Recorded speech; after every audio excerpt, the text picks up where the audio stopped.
map maker, make me a map. Throw down some lines, draw out a trap. Map maker, write in your book and draw me a perfect map.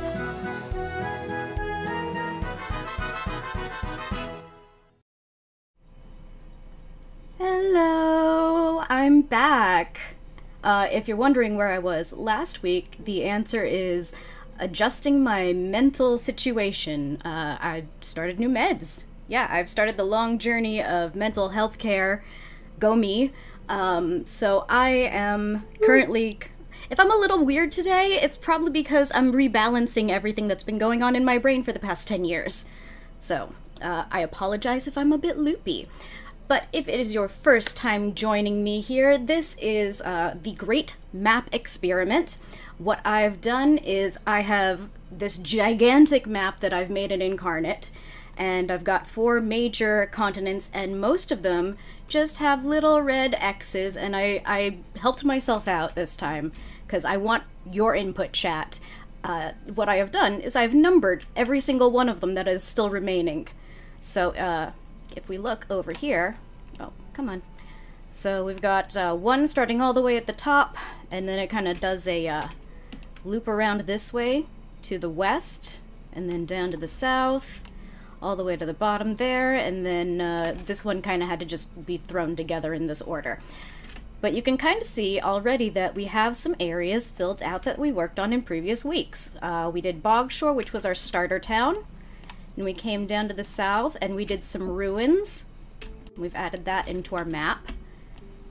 And then last time we did a dungeon that kind of turned into like a rehabilitation, like in heavy quotations, rehabilitation center for the criminal and insane.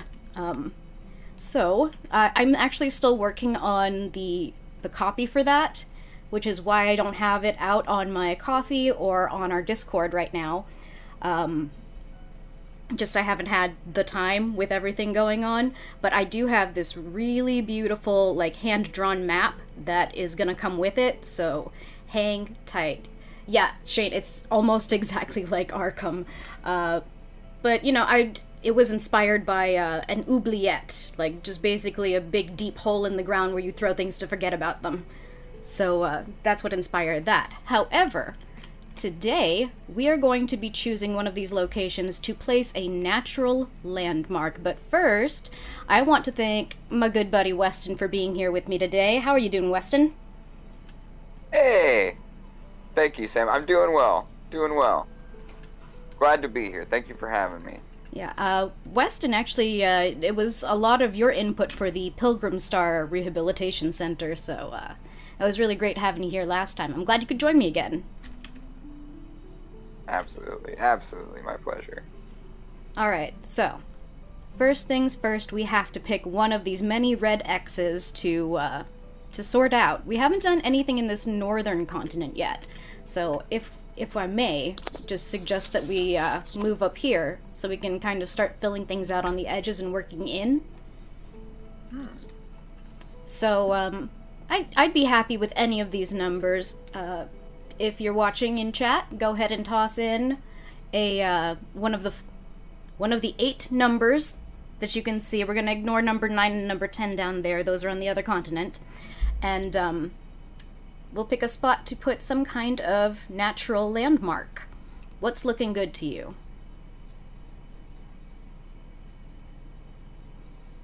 And I don't know if you can actually see this map, Weston, because I know you can see my drawing screen, but I don't think you can see my browser, huh?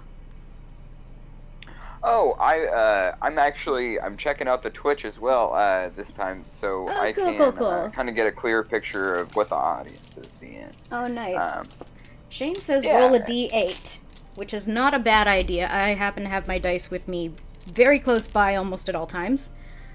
So let's just, that would be a 5. So kind of in this little nook by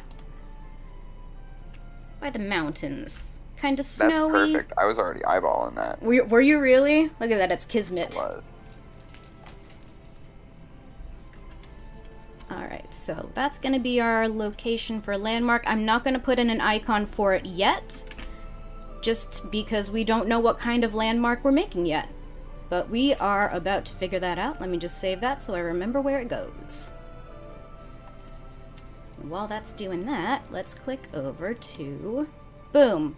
So once again, I have a beautiful blank page, except it's not completely blank. I have put a series of questions on there in nicer handwriting than mine. So we're going to go through and we're going to answer these as a group first, and then we can start building out. So, let's see here. I need to zoom in because if I am not close enough, my handwriting is terrible. Okay, so first question, what type of landmark do we want to make? And this is again a natural landmark, so it has to be something like a rock formation or a water feature. A sinkhole, I guess, could be a natural landmark. I don't know if I've ever heard of anyone using a sinkhole as a landmark, though. Any ideas, Weston? Oh, jeez. I love that, like in a video game, in any kind of game I'm playing, that I like to find those little, nooks and crannies of the map, and imagine like a little cabin there if there's not, and things like that. In this case, if I'm totally honest, I'm reminded of one of the, I can't remember what they called it, but in Skyrim, there's like that one side quest where one of the Daedra or whatever, in one of those quests where you have to return it's like the fancy undead wielding sword, and you basically you float up in the air, and it's one of those quests that you tend to run into regardless of what kind of playthrough you're doing, unless you're just absolutely speedrunning it. Anyway, it's this wonderful place where they have this great statue, and you're kind of drawn into the surrounding area by it, and you eventually find your entrance to the quest. I like the feel of that. Statue implies that it's something man-made was there, and we're going for a natural landmark today. Shane in chat says, how about a reverse waterfall? Which sounds fucking amazing. Do you think we could probably get that sort of same sense with a reverse waterfall situation, Weston? Oh, certainly. I mean, that's the same kind of that those little hidden away places on a map where you tend to find things, and beneath the waterfall. If you're not searching every waterfall in a video game, we don't play video games the same. That's all. I look under every waterfall in any video game ever.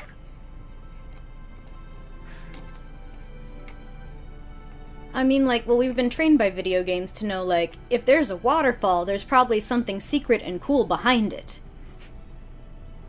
1000%.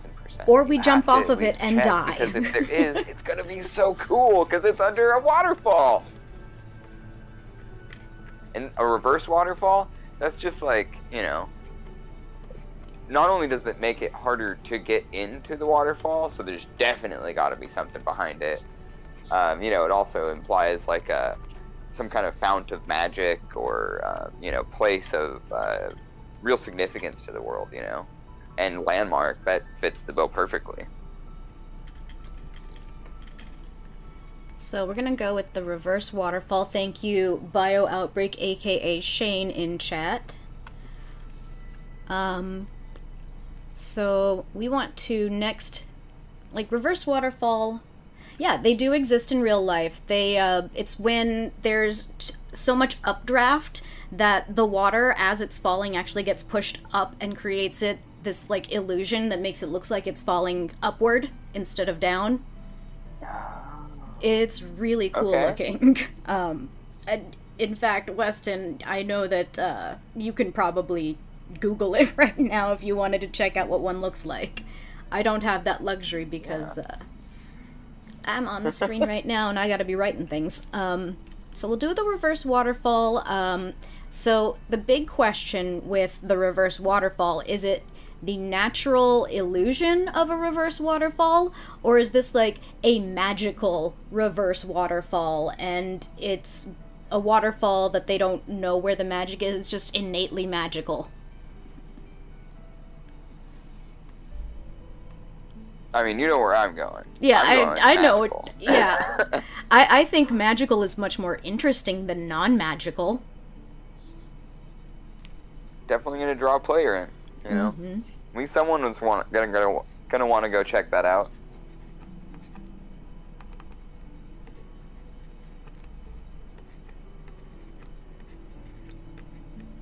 Magical.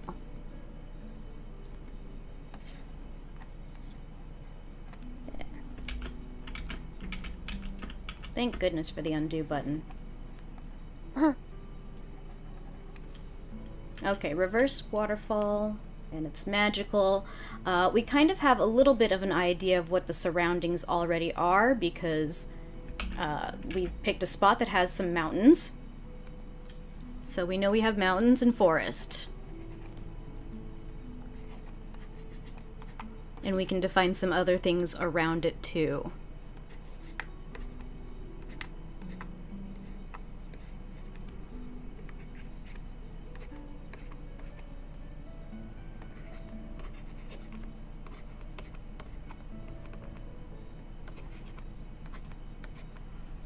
Alright, so what else do we want to have around this waterfall? Mountains and forest.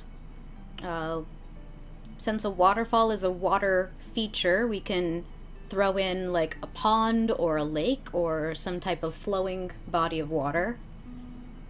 We're just trying to define the environment. Like, so what I like to do is I like to visualize, like, what would it be like if I were in this world and I was walking up to this feature? What types of things would I be experiencing? Oh, yeah.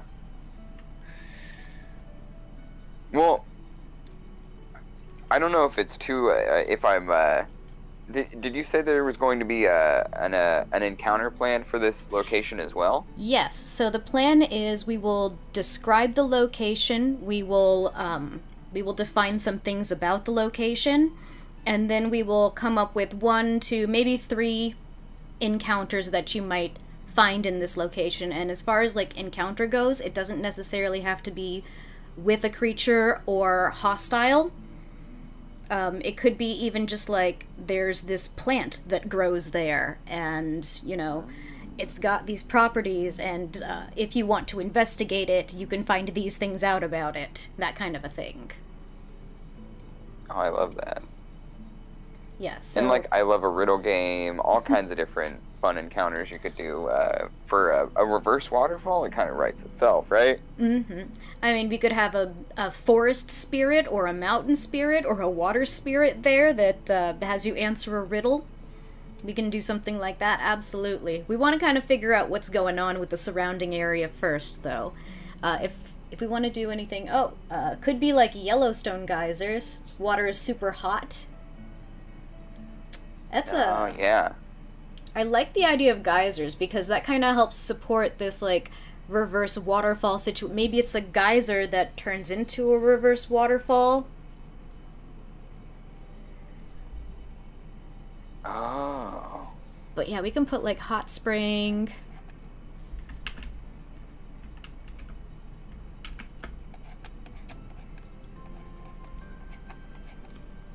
Yeah, and I'm definitely, like, I love, like, that, that picturesque kind of lowlands leading right up into the mountains with, you know, big, tall, you know, old-growth trees kind of surrounding you, and, you know, just, like, this naturally made kind of clearing of just, like, right leading up to this big waterfall that takes you up into the mountains, and it would be,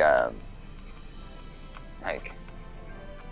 Imagine, like, this is like, it's very close to, like, the northernmost part of the map, so I imagine it would be fairly cold, if not, like, snow-covered. Yeah, it probably has seasons, because I can click back over to the map. Oh, are you still saving? It's thinking real hard. Okay, no, there we go. So it's kind of in an area where it can have snow, but there is some greenery there. So it might get, like, a little bit warmer, but it stays probably pretty cold. I would imagine kind of like Washington. Sure, totally.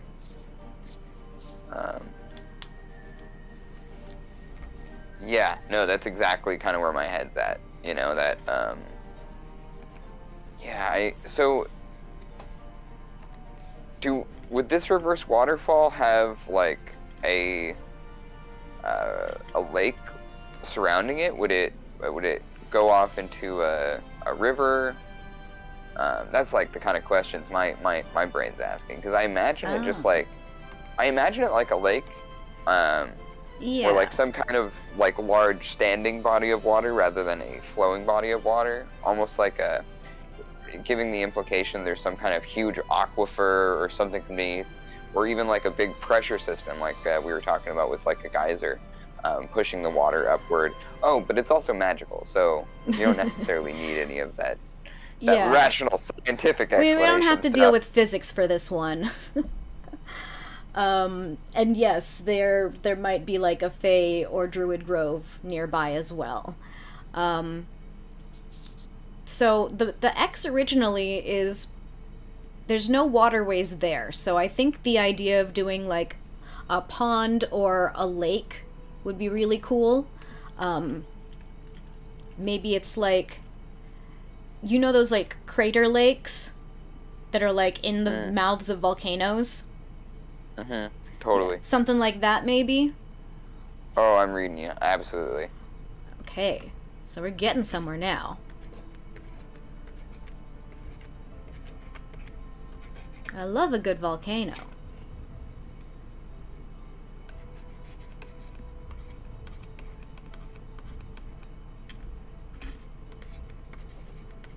I'm going outside of the lines now, but it has to be done.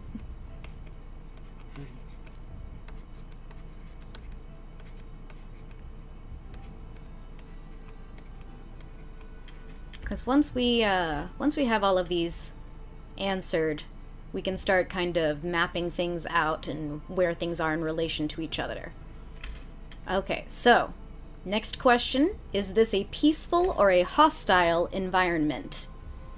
Now, it could go either way. We could take it the majestic route, or hi Tim. Tim is in chat. Washington isn't always that cold. Yes, that's what I was trying to kind of say. It's more of an area that would have seasons rather than being cold all the time. Right. Summer in Washington, man. I've been up there. It definitely gets nice and warm. Shane says wilds should always be dangerous. I mean, there are levels of danger, right? You know, I can be in Florida and be kind of like out in the middle of a field and be safe from an alligator. There are levels. Yeah, I mean, aside from the normal wilderness hostile, like, is this mostly somewhere that's peaceful, or, like, is this a guaranteed, like, if you go here, something bad will happen to you? I love the idea of a tenuous balance that the players might not even be keyed into unless they're rolling checks or, like, asking kind of, maybe even the right questions, you know?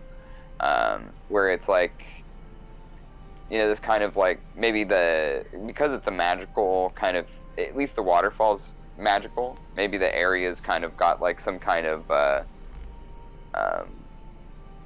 you know, a magical kind of aura surrounding it, you know, in a more general sense. Maybe, like, you know, it's like one of those kind of places where as soon as you start leaving too much of a trace behind, or, you know, you anger the wrong spirits or something like that, you know, the place can go from this very peaceful, gentle kind of, like, you know, oasis away from harm to, you know, a fight you might worry about surviving.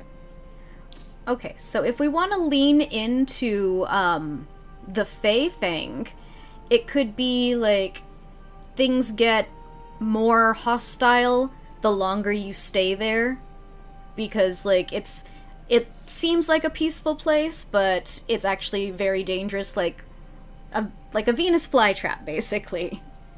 I love the imagery, yes.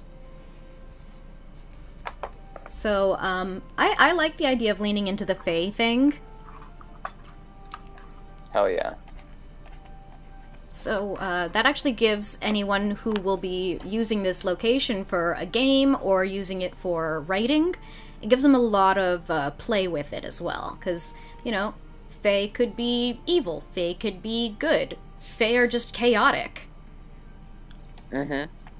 Absolutely.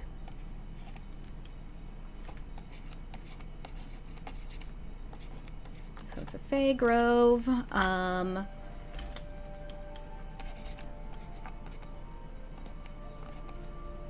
Seems...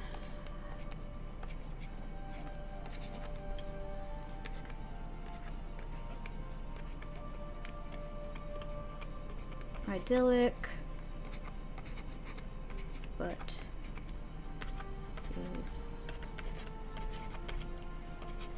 there's danger.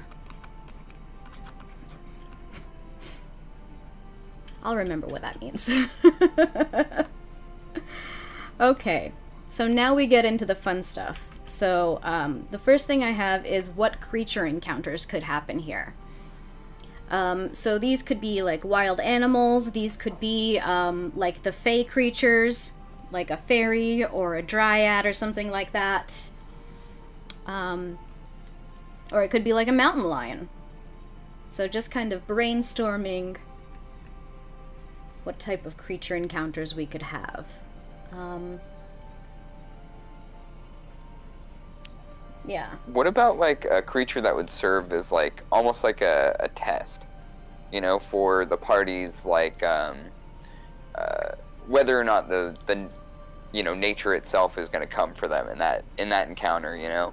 Like, what if they encountered like a good, like a alignment good goblin, and kind of like you kind of get to see where your party is at, you know, in whether or not they can have like a constructive conversation with a goblin. You know, if they'll just jump to combat because they see the goblin, you know. Especially it being maybe a satyr even, because satyr is a little less like you know, on site for most typical adventuring parties, I feel like. So what I'm hearing is that you kind of want the we want to keep playing into the surprise. Oh, that's good. Shane says, thinking about lake snakes, maybe a tribe of Naga. Now, the goal wasn't to make this totally, like, populated, right? We don't want to necessarily put intelligent creatures here, or, like, of a level of intelligence where they comprehend languages. This is kind of more like something that you stumble upon, not, you're like, oh, we're gonna go here and kill these Naga. Right, right. But what I'm hearing that you want, Weston, is kind of the encounter where it could go really, really well or really, really bad, depending on how you handle yourself with this creature. Is that correct-ish? Yeah. Okay, so, leaning more into the Fae thing, we could have it be some kind of changeling, right? It can pose as a small, defenseless creature, maybe something that the group that is passing by wants to eat, maybe something that they are, you know, searching for, and it can tempt them that way. Ah, very, very tricksy. I love. So we'll put changeling, and we don't have to define the Fae, because again, like, this is not necessarily just for D&D. We're writing this in a more vague sense.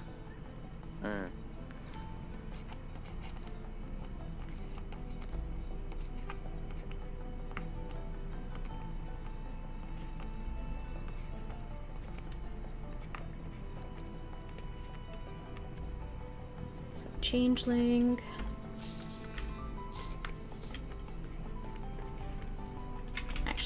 We'll just call it alignment test.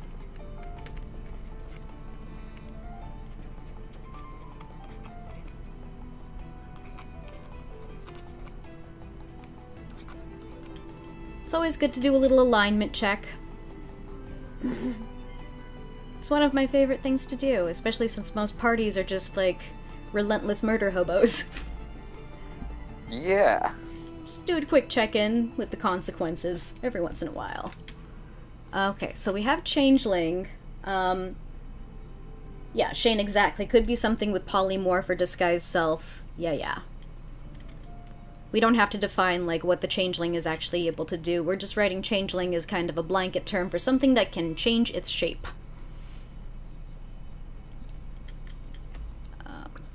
Are there any other creature encounters we want to think about? Like, maybe, something more beast-related? Oh, yeah, I mean, like, if we're leaning into, like, if we're still leaning into, like, the Fae stuff, we could have, like, kind of, like, altered versions of, like, typical, like, elk or, bear, boars, something like that, like an encounter with something that's, like, been altered by Fae magic. I like the idea for elk. Yeah. So let's pick, like, a specific kind of, like, alteration that has happened to them. That way we can, like, give a quest lead. If there's a party, right? We can give them a quest lead. Oh, go find the great blue elk that live out in the forest. Oh, yeah. Oh, I love, like, the blue, like, almost like iridescent, or bioluminescent, rather. Kind of like a moon glow kind of thing. Oh, that's so tight, yeah. Alright, moon glow, writing it down.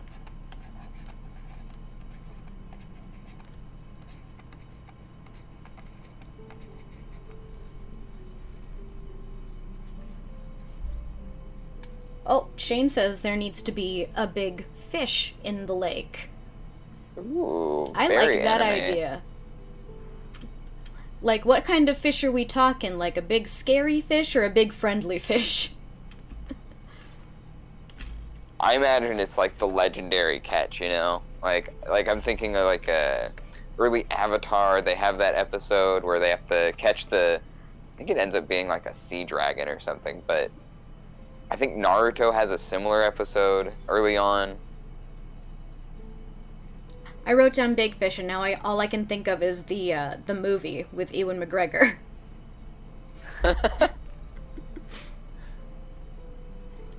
There is a story about an actual big fish in that movie, right? Yes. It's, like, metaphorical. Okay. It's like a... Yeah, I just remember it's, yeah. like, almost like a series of vignettes with Ewan McGregor as the only consistent. Yeah, should I talk about Big Fish? Are people gonna be mad if I spoil Big Fish that's been out for, like, what, 12 years? I don't think you should worry about it too much. Yeah, so, at the end, when the dad is dying, who had been telling the story for all that time, like, the son finally comes over and, like, starts to let go a little bit of his, like, stuck-upness and, like, engages with telling a story and having imagination. So he, like, talks about carrying his dad into the lake that was by his house, I think, and, like, his dad turned into a gigantic fish that lives in that lake. Yeah. So yeah, spoilers for Big Fish.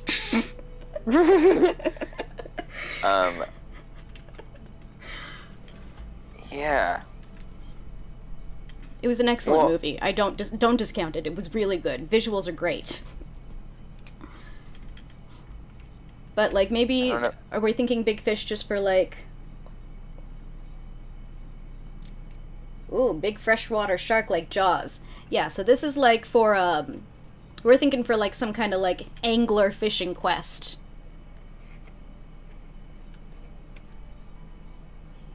Getting into that Monster Hunter vibe. I love it, yeah. So many games have fishing in them because my brain went Stardew Valley. Oh, dude. Any game that has fishing, I'm a fan. Alright, Fishing Quest. I think that's good. We'll see if we can get to writing 3 of those. But we also want to consider what encounters that can happen... sorry, my brain just broke slightly for a second. What environmental encounters could we have with this place? Because, you know, you step over a geyser, something might happen. You go into the lake, something might happen. We can decide if something gets to happen. That's, yeah, no.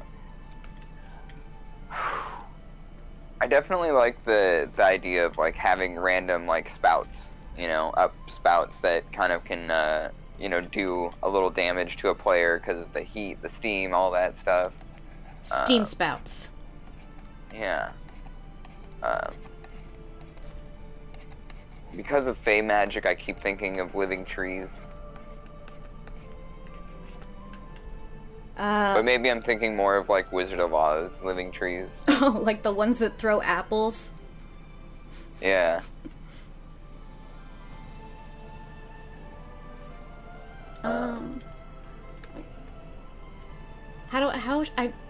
Hostile trees? Mean trees? Mean trees.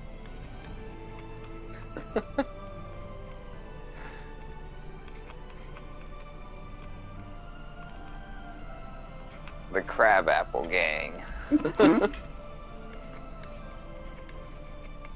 Have you ever seen that scene that was cut from The Wizard of Oz? The jitterbug scene? What am I talking about? This is you, of course, probably, right? I've seen it. I don't really remember anything about it, though. It's rough, but it was an interesting number, and it would have added, like, a little bit of the darkness that's from the books back into the movie. Oh, man. Yeah, no, I have the vague memory of, like, some sepia-tone footage. I don't even know if it had sound. Probably, like, I think I'm imagining it from a documentary, because I'm pretty sure there's just, in my memory, just somebody talking over the footage. More than actually seeing the footage itself, so. But yeah, I do think that that's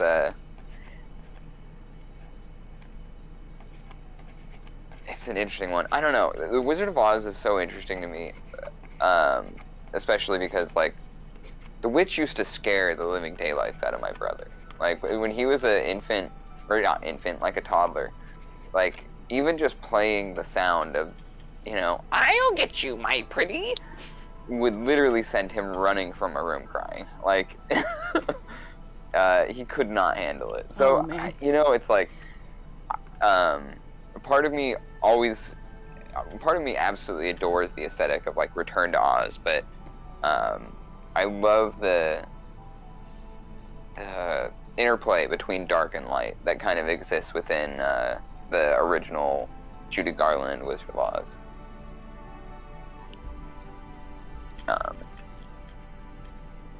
Alright, so... But yeah, those books are wild. Yeah, they're crazy.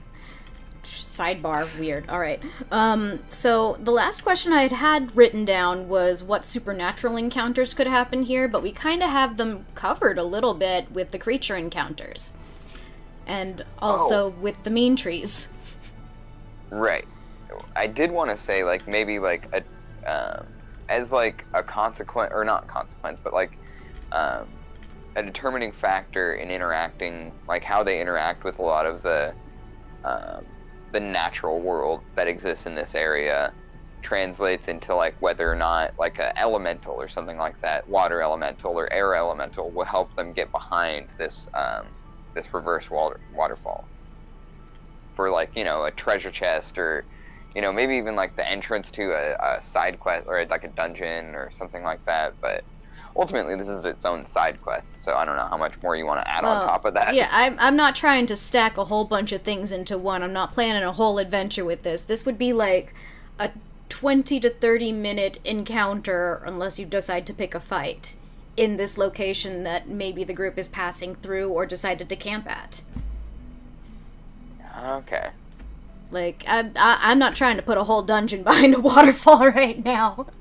Like, maybe we could have some, like, hieroglyphics behind the waterfall that lead to a dungeon somewhere else that we can, like, reference later when we build another dungeon. We could totally do that. Yeah.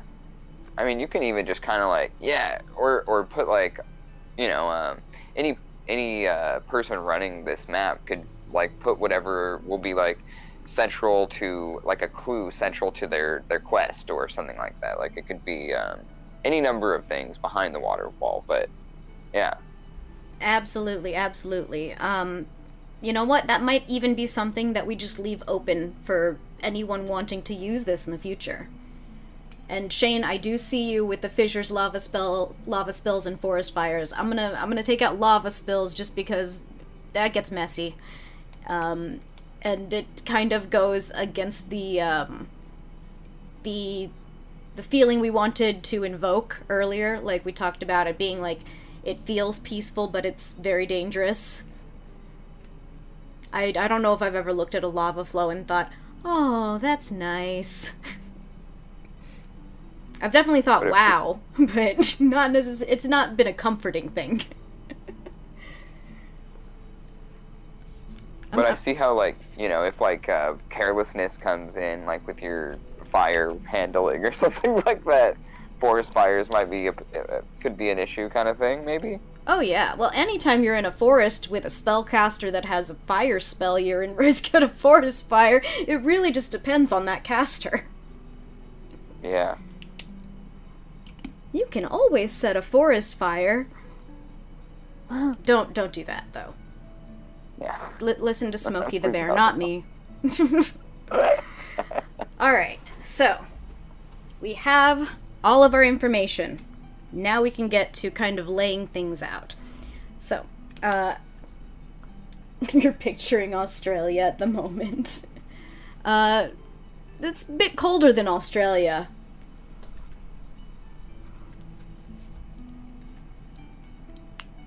Yeah, I think we're, Shane, we're getting a little too into the weeds with, like, the natural disasters.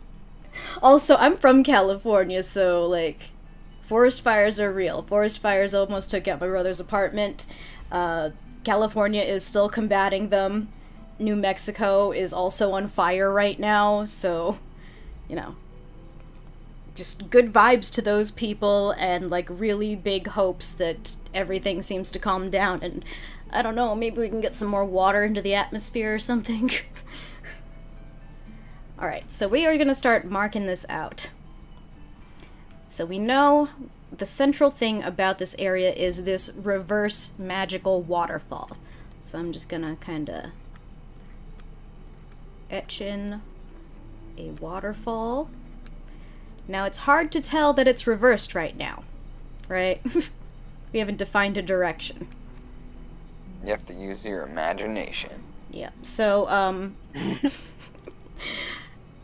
without having to, look up what the reverse waterfall actually looks like, this is a magic one. We're just gonna, like, straight up put the mist and the fog part up at the top here. I know it looks like a tree. It's not a tree. It's a waterfall. No, I see it. I see it. Don't doubt your abilities here. Alright, You're crushing it. So the water has to fall up from somewhere. That's gonna be, like, our lake. And maybe it, like... maybe it falls up, like, goes into a cloud, and, like... There's gotta be regular rain, right? The water's gotta go somewhere. We need a closed system. Rain, snow. Well, what if it goes up, like, a cliff and onto, like, it starts as, like, a mountain stream? So, like, there's, like, a mountainside along this area? Along the... Yeah, like, behind the... Yeah, exactly. And then, you know, leads up... Yeah. And there's, like, a nice, like, mountain, or even, like, you know, that's, like, I liked the idea of it going up into a cloud. What if, like, the cloud goes all the way. Yeah, I don't know. It's a. You know what? We don't have to define that. We can just call it goes upward into a cloud of mist at such a height where you cannot see any further without having to scale the mountain. Perfect. Alright, ambiguous it is. Oh. See, this is where my terrible handwriting comes into play. It's because I do not have the best tablet. Cloud of... No, your handwriting is actually pretty solid. Especially if you compare it to me trying to write letters. It's easier when I You're zoom doing great, in. Sam. Mist slash...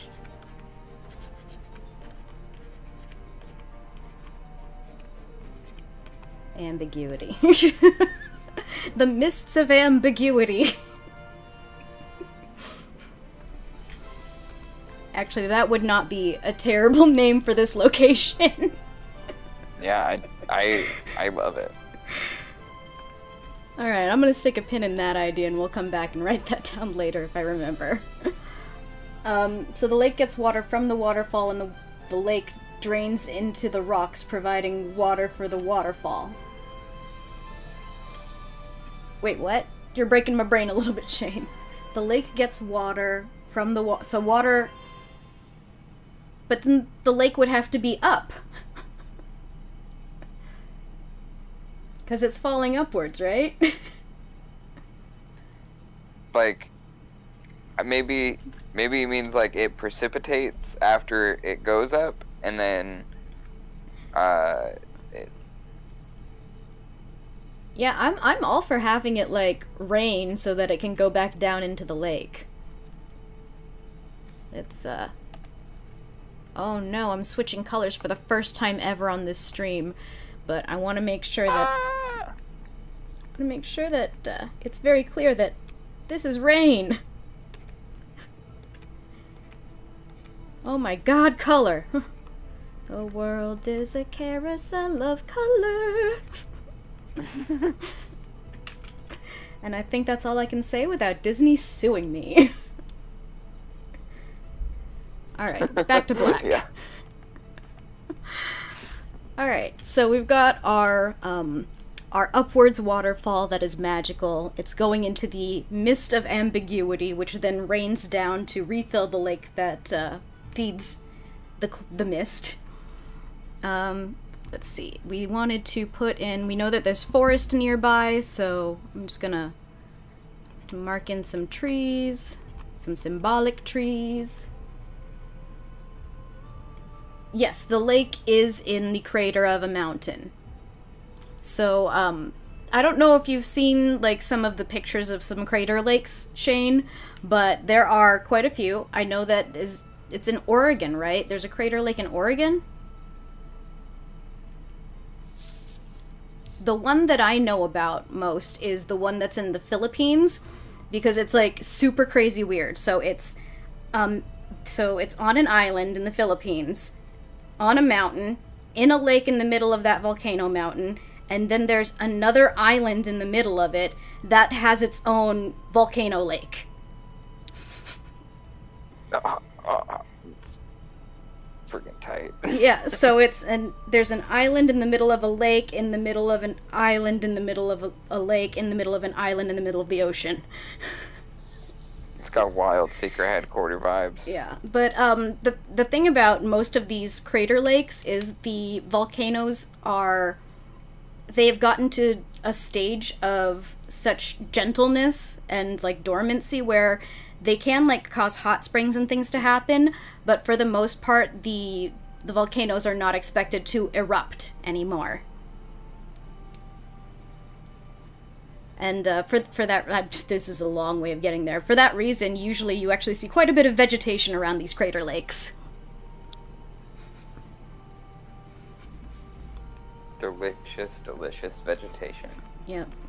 So it totally can be on a mountain with the trees. Remember, anytime, like, good rule of thumb is whenever there's water that is pooled somewhere, that is usually in, like, a recessed area, right? There needs to be, basically a hole for the water to go into and stay in for it to exist. Okay, so I drew in some trees. But these are mean trees. How do we want to make them mean? Well, I like the grumpy apple-throwing trees from that.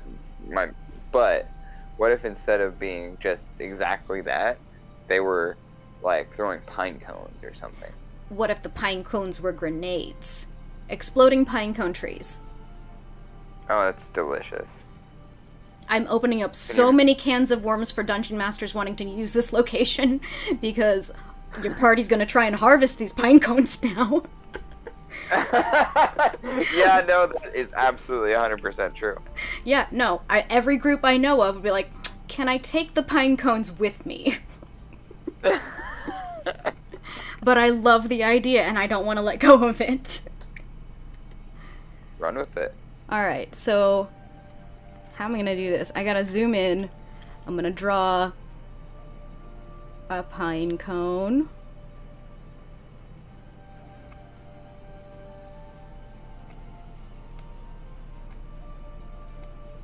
And I got like a little like cap part at the top, like a stem.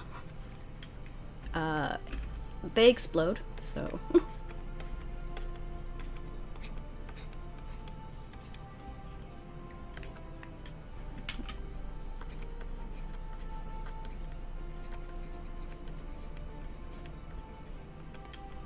These are all just notes to remind me for when I draw the actual thing, so if you are joining us for the very first time, please don't think that this is how I normally draw things.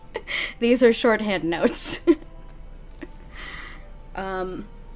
Okay, so we have exploding pine cones for the mean trees. I'm just gonna put a little check next to that. I said a check.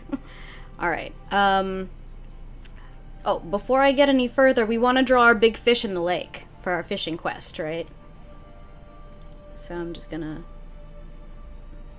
draw in like a whale-sized fish. And then we're gonna make it... Come on, pen. Work with me here.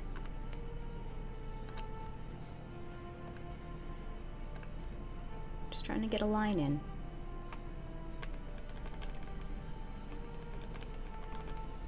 Kind of a dopey fish. It's not an intelligent fish. That's what I've decided right now. That way we don't have to define whether it's good or bad. Well, I love this fish already. It's got a mood, doesn't it? I could see that on a t-shirt. Me too. I would rock that shirt. So we've got our fish. Alright. So let's add in... This is so we remember that it's on a volcano. Right.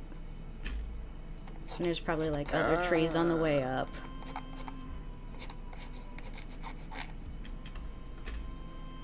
And again, I will make this pretty another time. Off screen. And then you can go and get it from my coffee for free.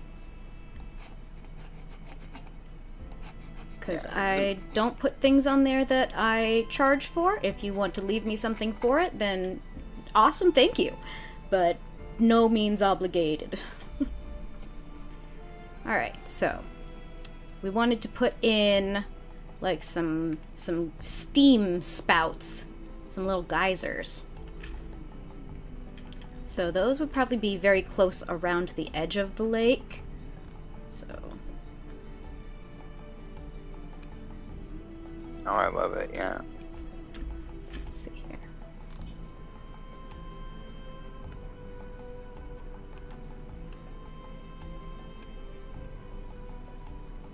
Whenever I do these curlies, it makes me think of like the Disney Hercules. Oh, yeah. You know what I'm talking about? Like, suddenly this looks like one of the muses' hair. Totally. Alright, let's throw in one more. And again, this is just to be symbolic. These are not final locations of anything yet. Just so we know that they're steam vents.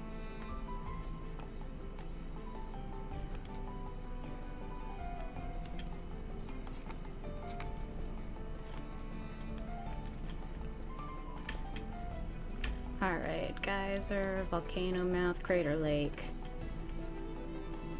And we'll just say that it's a warm lake, right? These are heat lines, not stink lines. If they were stink lines, I'd make them green.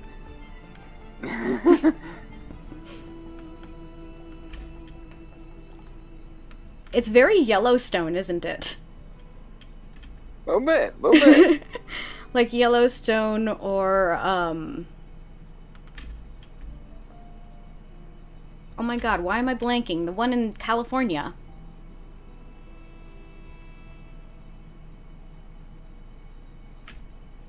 My brain. Someone in chat, help me out. National Park, California?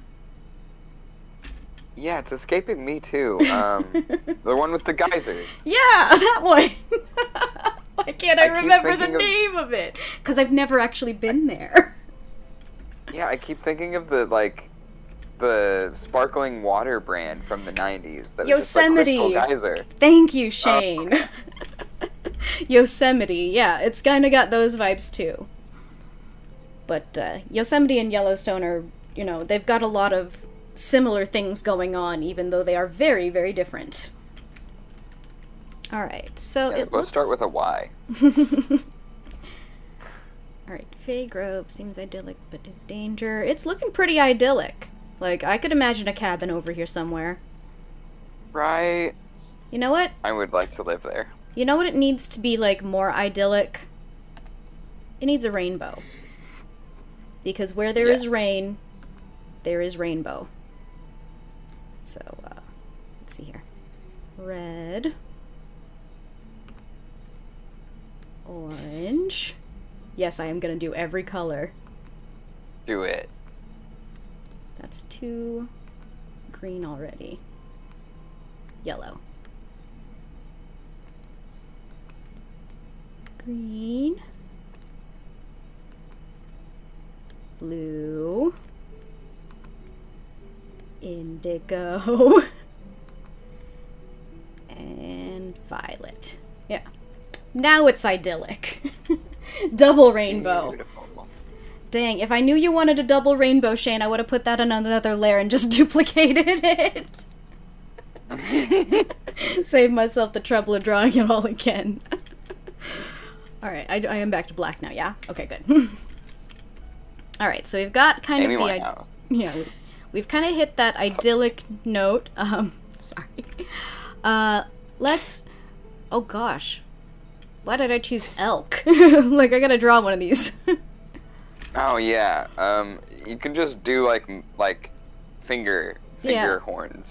Or, what are they called? Jacob horse.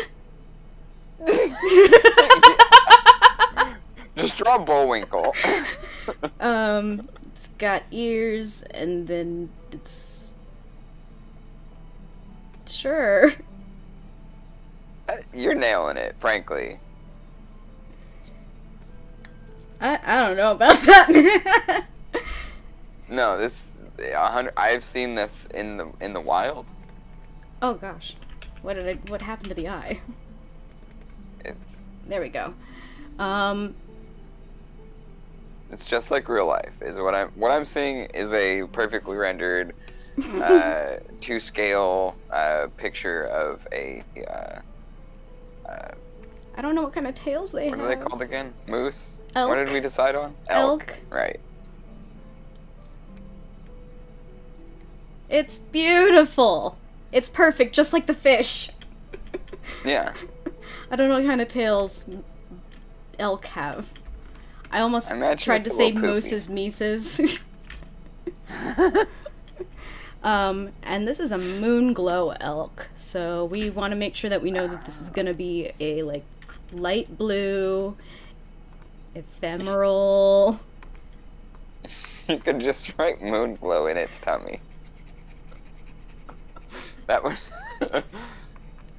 effective messaging. It's not as easy as doing this. Writing the word Moonglow would actually be harder. Oh, that's actually a very solid point. But I think you are, of course, correct. I think I've got it now. Yeah, nailed it. Alright, so we've got our Moonglow elk, and, like, I imagine that those are probably, like, pretty docile as far as, like, animals go, unless you really want to, you know, like in real life, mess with the elk. Yeah, I mean, I wouldn't. Yeah, don't. I mean, I can't imagine I would know anyone here in chat who would get that close to an elk to begin with. But, yeah, I don't know. Maybe someone has access to elk. Alright, so we've got our elk. So now we're gonna do a... I'm going to draw a rudimentary fairy with an arrow, and then I'm gonna draw like a little bunny rabbit to symbolize a changeling. I love it. Oh, cool. I did not know that. Shane says that in D&D, elks are considered a step below a dryad, seen as guardians of the area. Well, that's perfect. Yeah.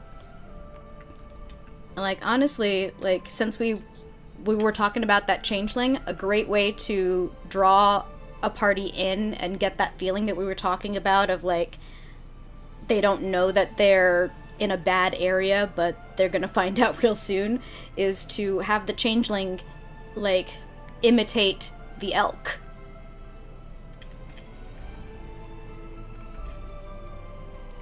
Oh.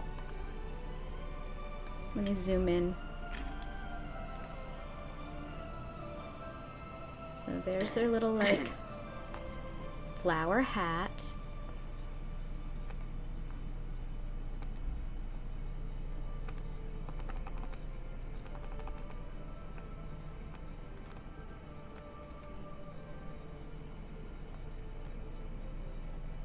Little sack boy body. Little sack boy wings.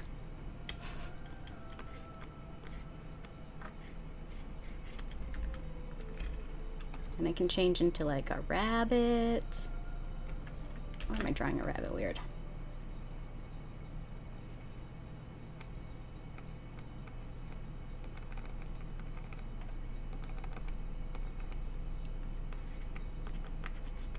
Or it could change into the Moonglow elk. And for $5 you too can own this original masterpiece. No, you can get this for free. You can get it for free when I have finished doing the actual art piece for it.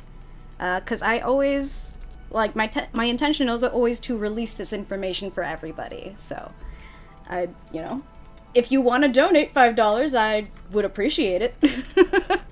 But no one is obligated. I understand what the financial environment is like these days in America for the general population. Scary. Yeah. I'll put in these fissures, because we talked about fissures. Earthquakes.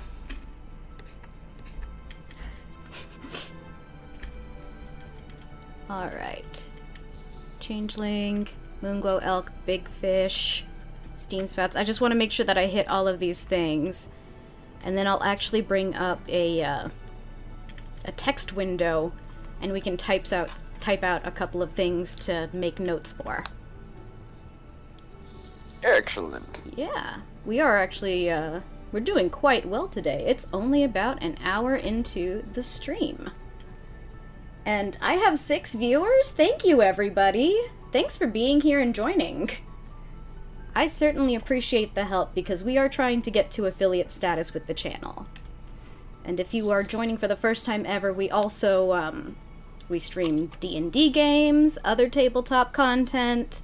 We're going to be doing a big tabletop day celebration on the 4th, so definitely come and check things out for that. I do like Mists of Ambiguity. I'm going to call it that. Absolutely. I think it fits the area very well. It's like, you know, it's like, it's almost like defies having a regional or like an actual name because it's so mysterious. After all, it's so ambiguous that they just call it, you know, by a descriptive name for it, almost as its own warning.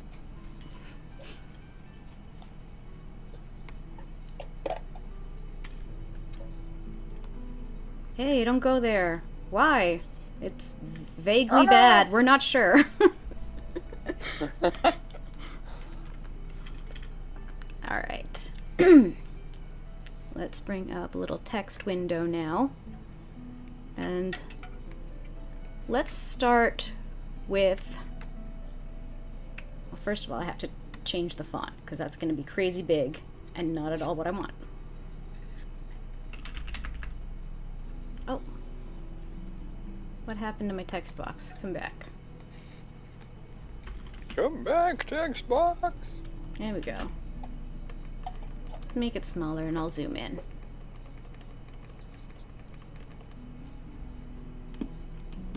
I'll put down the pen now too.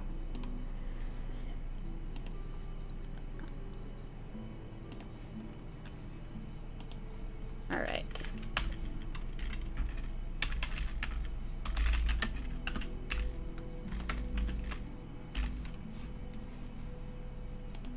There we go. Now everything's where it should be. Alright, so let's make some notes for this Moonglow elk. So, is it just one? Or is there like a herd of them? What if there's like... No, you know what? What if I like the idea of a whole herd of them? I used to drive a lot on like the back roads between Sonoma County and Redding. I used to drive back and forth a lot between the two, and there was always like, I think it's like near Calistoga or closer to. I can't quite remember exactly what. Oh, you know what? It was near Lake County. There was like this big area that was very rural, very cut away, and you would almost always, like in the spring, you would almost always see elk running around. Sometimes in the winter you'd see them as well, but they were always so cool to really to watch interact. They were so huge, dude. They were. I mean, that was what I remember about them. They just 5 foot -2, so most animals are big to me. No, totally. It just kind of blew my mind, you know. I mean, like, you know, anything but a semi, you know, would just be utterly destroyed. I'm just adding in that they're mostly peaceful, unless provoked.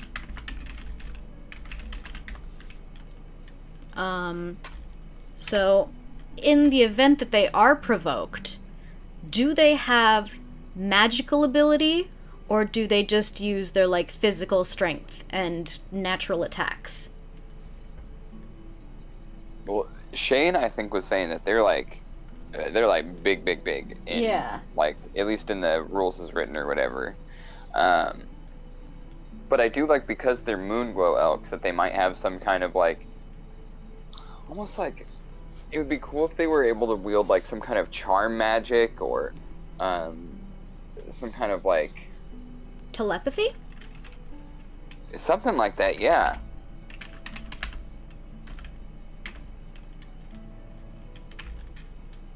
Like, almost like, instead of trying to, like, do you in, they want to damage you psychologically. Ooh, psychic damage. Totally. But yeah, Shane makes a good point. Why not both? Well, yeah, if they have that, they're they elk. only can do the other. Yeah, they're elk. Yeah, I assume right. they at least have the physical strength stuff that they can rely on, but, you know, in a threatened situation, if you have magical ability to do damage or to save yourself, you're gonna probably do that first. Mm-hmm. They can inflict psychic damage. They also have powerful. Yeah, Shane is making the point that D&D elks are badasses. I mean, aren't all elks? Right? I mean, probably especially in D&D. But we don't know that. Has anybody ever stopped long enough to ask an elk about its everyday life? Oh wait, David Attenborough, maybe? Possibly, yeah. Very possibly. Alright. So we just wanted to get some notes on there. And then, I think the last thing I want to add in is, like, how rare would it be to actually see this herd or one of them? Do we want it to be common, uncommon, rare, or very rare?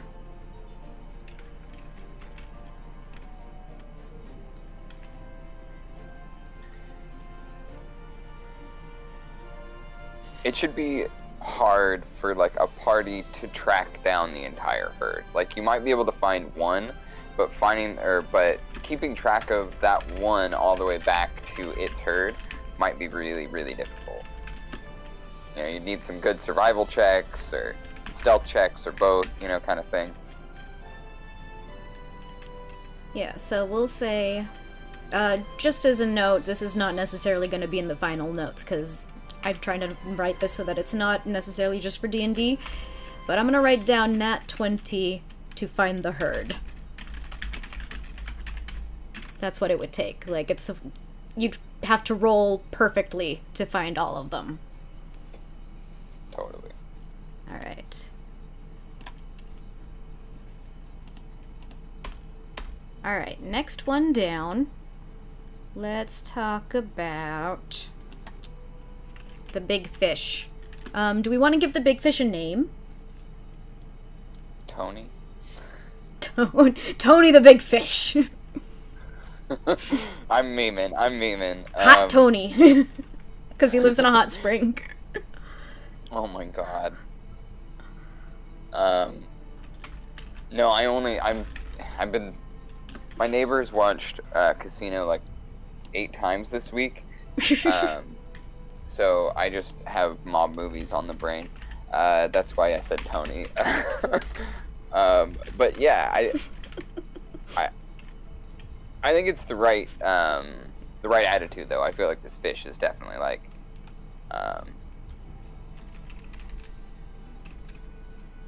you know, you could talk to this fish. You know, I can't remember how it got brought up, but like the idea that it was once a person, or you know, is under some kind of transformation magic would be interesting.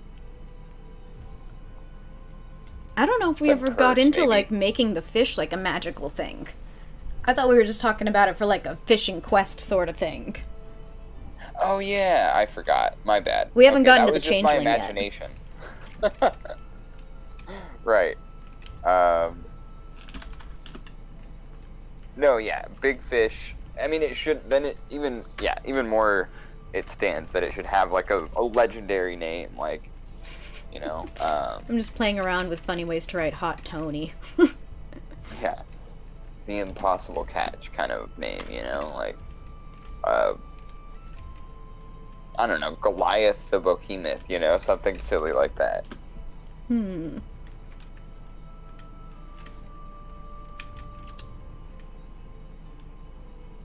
Maybe even a possible reference to, like, Leviathan or something like that, like, I don't know.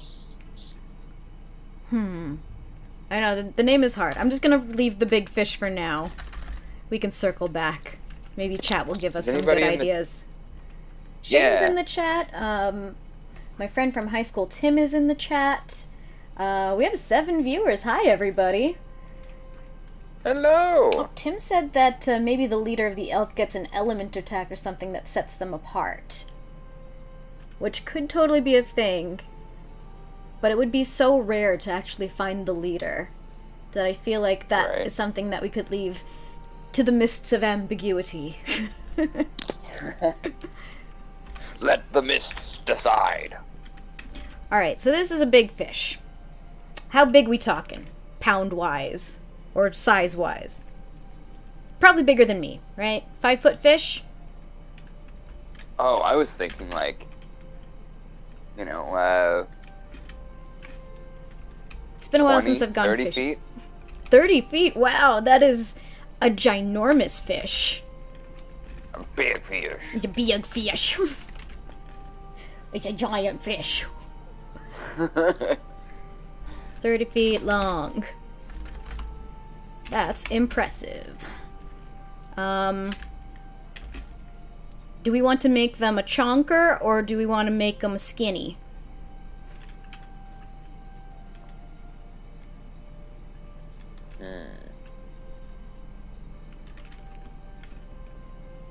I love me a dumb flatfish. A dumb flatfish. But Shane was talking about freshwater shark kind of vibes. Okay, so probably, like, not a chonker. Yeah, I think there might be a middle ground. Like, there's a certain nimbleness to their movement. There's a certain, like, agility to them, but they're definitely, like... if a fish was a bodybuilder, you know? And I'm not talking about, like, sculpted Adonis kind of Arnold Schwarzenegger vibes. I'm talking about the strongest men alive kind of bodybuilders that are just, like, big old square dudes that could put a hole in a brick wall. I don't know if you can see what I wrote already, but I wrote slender fit boy. Oh, okay. I love it. I think I've just gendered the fish, so it's a boy now. Fair enough. Alright, so, Shane wrote down, and I kind of like this, Oh, I love like, that. trying to figure out what kind of fish it is. He said a swordfish, who's, it would be a snout, I think, for a fish. Beaks are for the cuttlefish.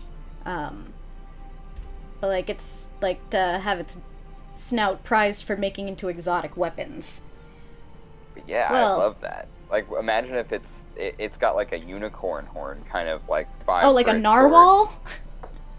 Well, I like the idea of the swordfish, but yeah, I mean a narwhal, swordfish, they're basically like they're similar vibes. It's just, you know, how you get the sword, you know, what the shape of it is, and like the kind of rapier kind of vibes that you get from a swordfish versus like I guess it's still both are long and pointy, so I guess they're both kind of the same style. Yeah, I'm a little bit apprehensive to like say that, oh, it's prized for being able to make this type of weapon, because I kind of imagined it as like a one-of-a-kind sort of deal, like a Loch Ness Monster situation.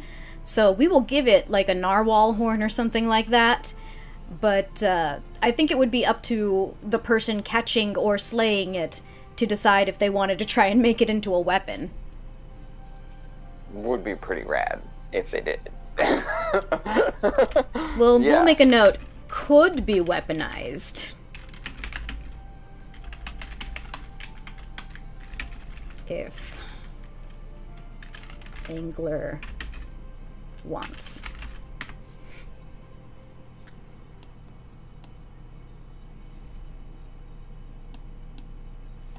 I hope this isn't all too sloppy for everybody. Let me change the color.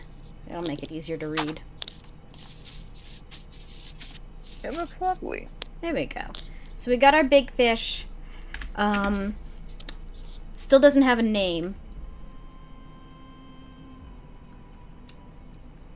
I'm just kind of stuck on Hot Tony now. That's not great.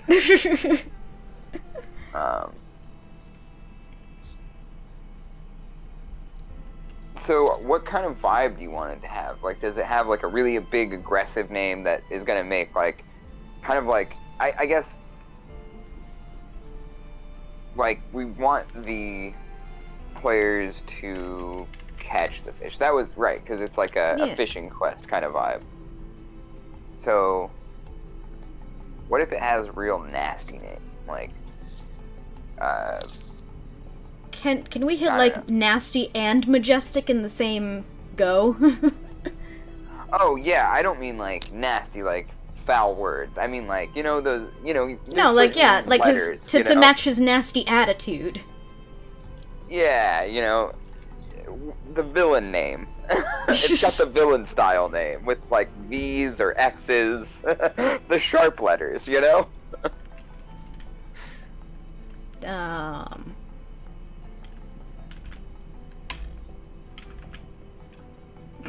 Sizzler, no.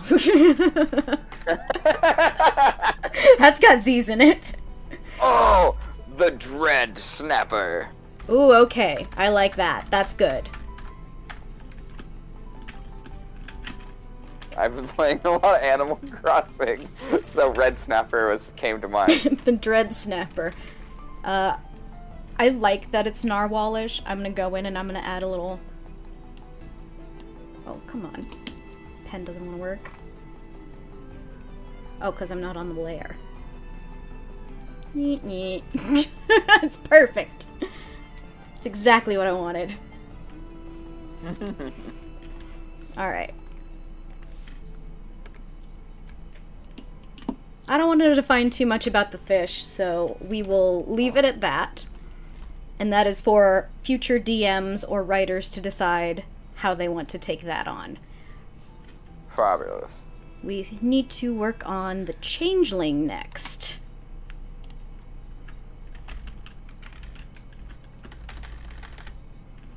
Yeah, like, where is that encounter gonna take place? Like, on the... leading up to this, like, is the party gonna have to, like, climb a mountain? Some climbing, because it is in the, like, the mouth of an old volcano. So there will have to be some rise in elevation. Doesn't necessarily have to be, like, particularly steep, though. What I keep imagining, though, is, like, you know, it's in, like, it's pretending to be a Moonglow elk, and the party is reaching just to, like, where everything levels off and the lake starts, and they see this big Moonglow elk standing at the shore of the lake, getting a drink of water and then looking up over at them.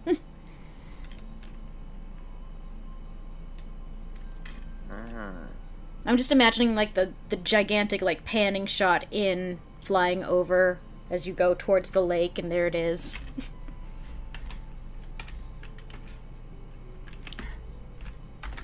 For the Changeling being the elk? Yeah, because it can shapeshift. Oh, yeah. And then, so what, the party pursues it and it turns into, like, an infant or something like that? I remember there was someone said something about an infant.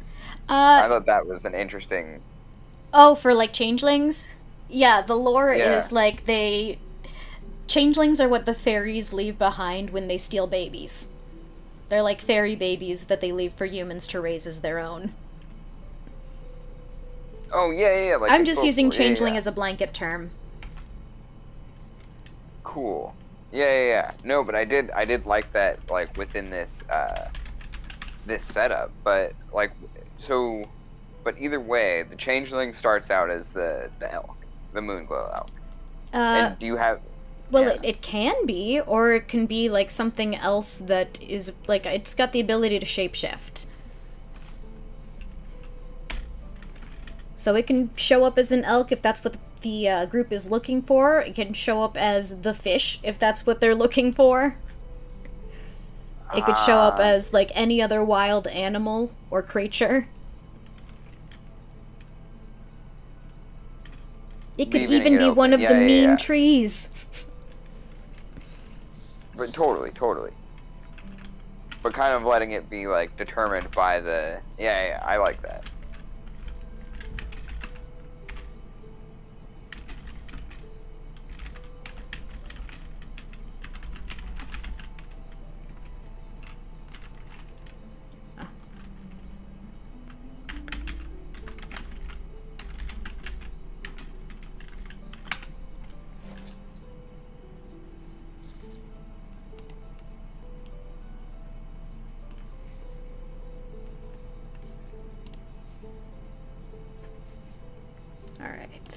So it's from the Feywilds. It can change form to match what the adventurer seeks.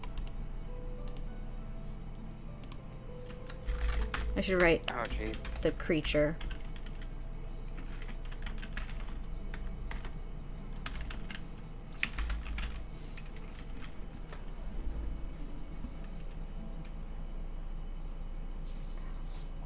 Oh, is the changeling itself wild, like, say, Tarzan? I think I'd rather have it be more intelligent than that. Especially, like, if we're going to use it as essentially a plot device to trick players or characters. So, like, maybe it's from the Feywild and it just set up shop here because it likes it. It's like a retreat.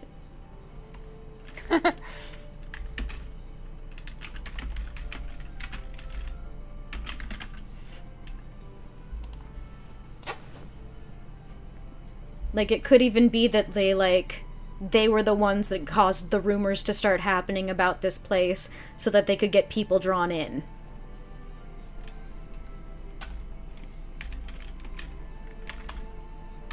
Oh, yeah, absolutely. I love it.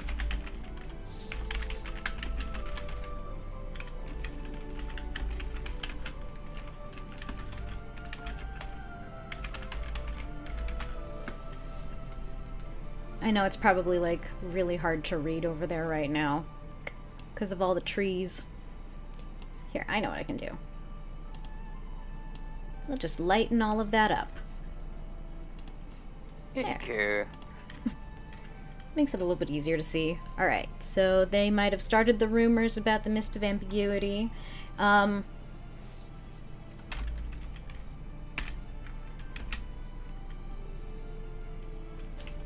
So it wants to lure the characters in. Once the characters are there, what does it want to do with them? Oh, well, I think they would have tied it into getting the players behind the waterfall. Whatever, is going to help, whatever, because I mentioned, an elemental or something in or around the waterfall that helps the players get behind it, to find whatever they want to find, or whatever there is to find. I think the Changeling kind of tying into that, being kind of the test that proves their worth, whether or not the elemental will or won't help them. Okay, so the Changeling themselves still needs, their motivation. Because the motivation from the elemental does not necessarily depend on the Changeling's attitude toward anything. I guess that if you want to have that, test moment, though, you should make the Changeling a little bit sympathetic toward the player's side, the character's side.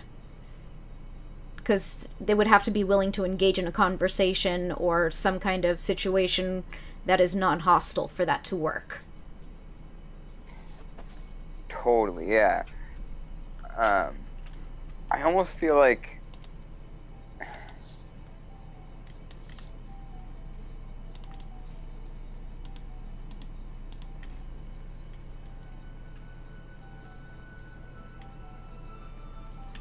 I mean, it could be that the party could just attack right off the bat, but if the party tries talking, we could maybe combine the role of the elemental and the Changeling, so that if the party decides to talk to the Changeling, then the Changeling tells them about a magic spell that is written behind the waterfall.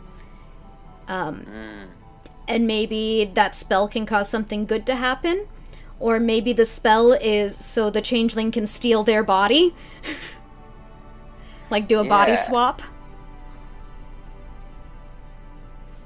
Interesting, yeah. Well, that does give the, that is very, what's the word? It's that right kind of mischievous, you know? It's very Rumpelstiltskin. Yeah, I guess I was going more like a direction of like the whole motivation for the changeling. You were saying something about it, like this is its not necessarily home away from home, but it's like, you know, a retreat, right? Yeah, it's like where it likes to hang out. It's regular like almost like a digs. vacation spot in a way.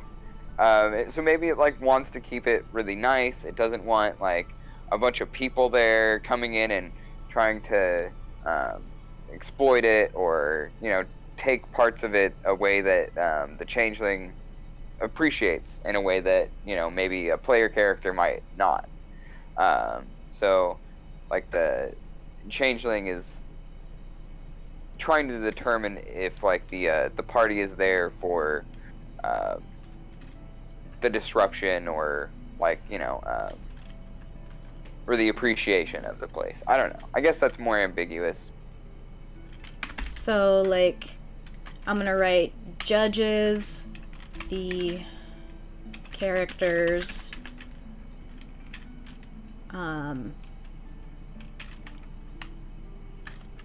based on whether they are destructive or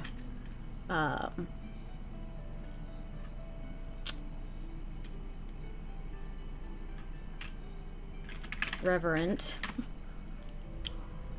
to the area. And then, so maybe if they are characters that, you know, are kind to the area, in tune with nature, the changeling can give them some kind of boon or like blessing.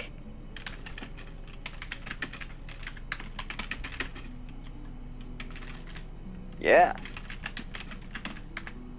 And if they are bad characters, they give them the spell that maybe teleports them somewhere where they are stuck for a while. Yeah, or like the idea you had earlier with changing bodies or swapping bodies or something, right? Mm-hmm. I mean, yeah, either is fantastic though.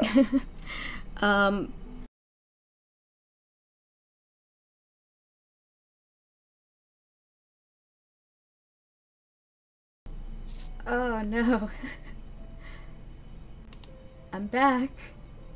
Is anyone still here? Well, I know you gentlemen are. Sure, of course. I'm not seeing you lighten up on. I'll refresh my. It should be just a second, because there is like a slight delay. For sure. And there we are. Okay.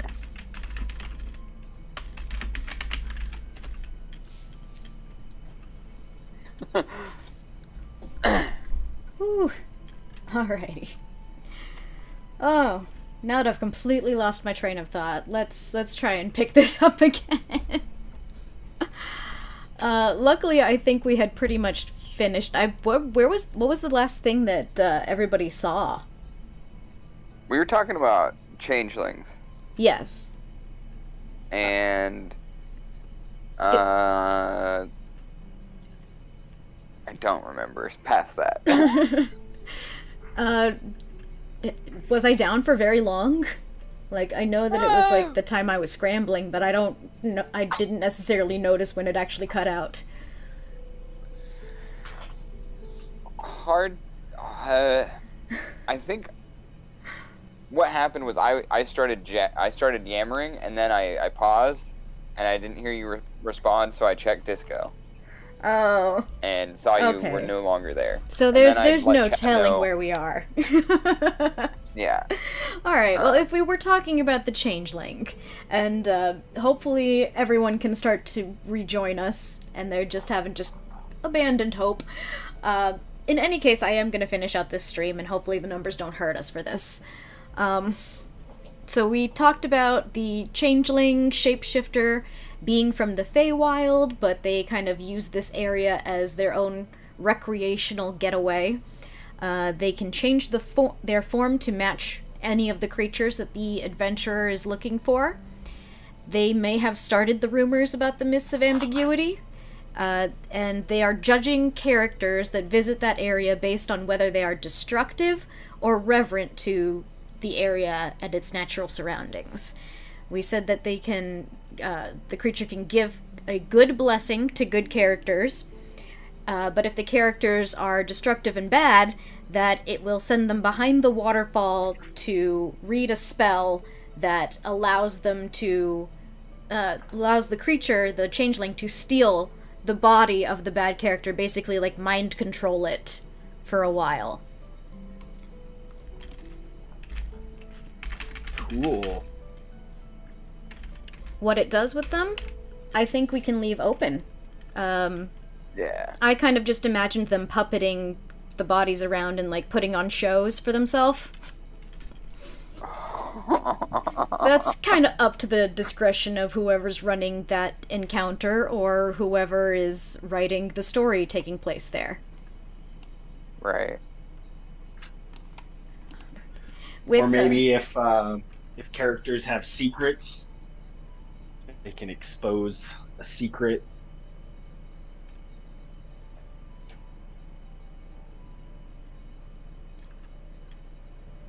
That could be fun. I'm just trying to figure out why the changeling would want their secrets exposed. Oh. Oh, you know, like for Feywild mischiefy. To cause drama. I can see motivation there. And by the way, if you're back and joining us, Zach has joined the voice chat with us, so he's here now too. But yeah, I was just kind of, because even when somebody wants to cause trouble and be a bit of a nuisance, usually there's some kind of driving motivation for the type of mischief they're causing. Like, the body stealing to me made sense because if these characters are being destructive to the natural area, kind of fucking up this, this changeling's vacationing spot, essentially, like, it makes total sense to me that they would want to, like, take over their bodies and, like, maybe make them work the land and repair things, or, you know. Oh, that's great. Mind slave labor. And what was interesting is, like, the moon elk already have, like, an ability to kind of, like, did we decide on psychic or telepathy? They have telepathy as well? Yeah, they have telepathic powers, and they are able to inflict psychic damage through their telepathy. So that could potentially work in a similar fashion to reveal secrets if that was something the DM wanted to do. Yeah, that might actually be the better way to do it. But... Yeah. Yeah. Exactly. But the mind control for, like, I'm gonna put in quotations, park maintenance. And I hope I spelled that right. But I might not have, and that's okay too. You all know what I mean. Totally. So, like, yeah, the changeling will steal their body to try and make them clean up the mess that they have made.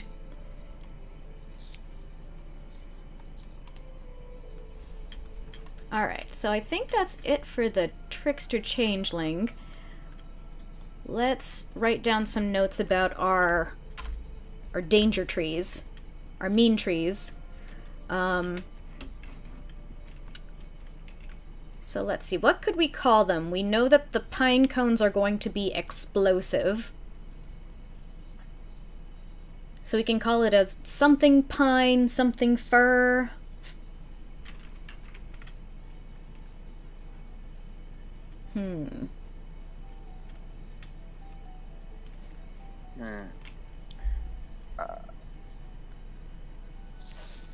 Trying to think of a name that would evoke, like, you know, the explosive nature of these things. Yeah, what kind of trees have pine cones in them? I'm kind of forgetting. They're the, pine trees, fir trees. Yeah, okay. Oh,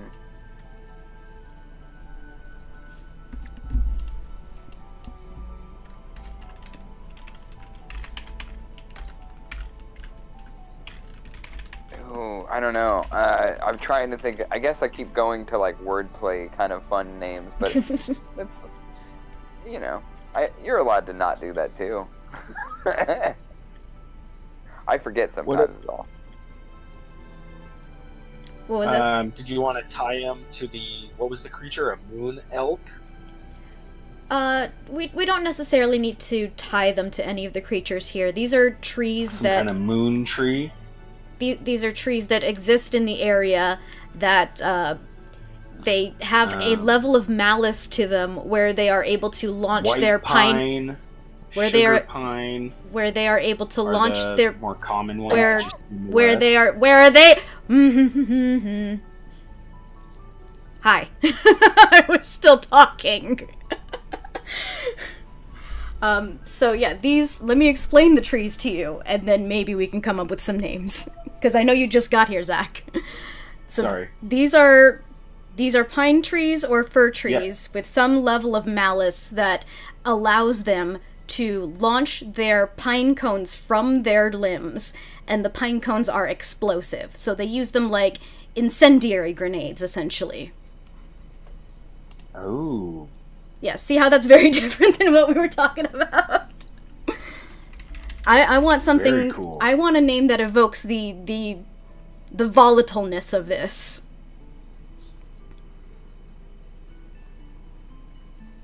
You know, now that you've said it, Volatile Pine is actually pretty sweet, a name.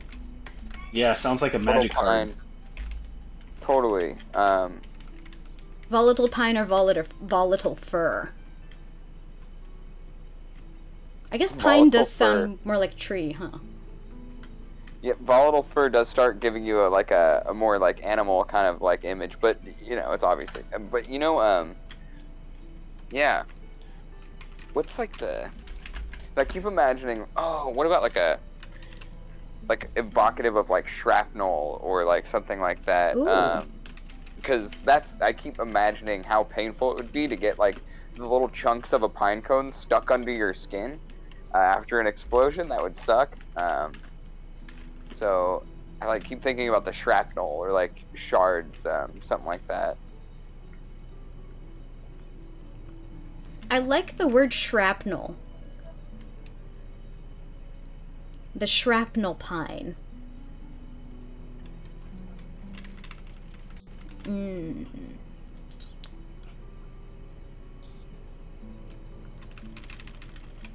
Shrapnel. Sorry. I think we might be trying too hard at this point. Alright. I'm just... Pine is a good name. Yeah, shrapnel pine is good. It evokes the the feeling that we want without giving too much away, I think.